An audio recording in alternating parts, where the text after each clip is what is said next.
दोस्तों आज हम बात करेंगे उस दिव्य पुरुष की जिसे भगवान विष्णु का छठा अवतार कहा गया, भगवान परशुराम। परशुराम एक ऐसा नाम जो शक्ति, संकल्प और धर्म की रक्षा का प्रतीक है।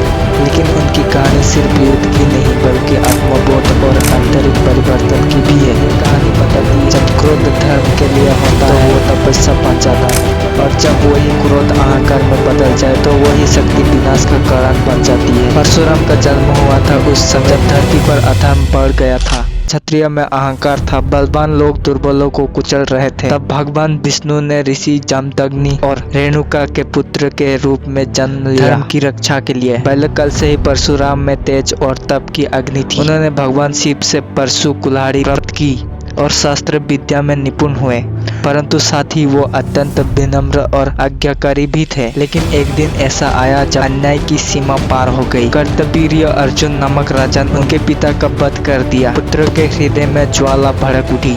उसने संकल्प लिया, मैं इस अधर्म को मिटाऊंगा।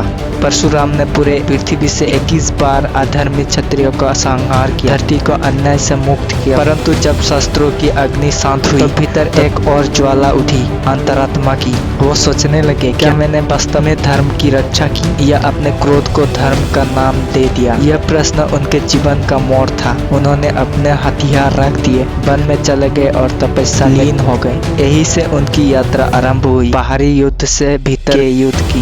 भगवान परशुराम ने तब जाना कि सबसे कठिन युद्ध तलवारों से नहीं, अपने मन से लड़ा जाता है। वो क्रोध, वो अहंकार, वो बदला जो भीतर जलता रहता है, वही सबसे बड़ा शत्रु है। उन्होंने समझा कि धर्म की रक्षा तब अधूरी है जब तक मन का अधर्म शांत ना हो जाए, और तभी वे सच्चे योगी बन गए, शांति और क्षमा के प्रतीक। दोस्तों, परशुराम की यह कथा हमें यही सिखाती है, क्रोध को शक्ति बनाओ, शांति को उद्देश्य बनाओ। कभी जिंदगी में अन्याय होता है, लोग हमें चोट पहुंचाते हैं, पर याद रखिए अगर हम बदले की आग में जलेंगे तो भीतर की शांति खो देंगे। परशुराम की तरह हमें भी अपना भीतर का युद्ध जीतना है, क्योंकि असली वीर वो नहीं जो दूसरों को परास्त करे, बल्कि वो है जो अपने अहंकार और क्रोध को जीत ले।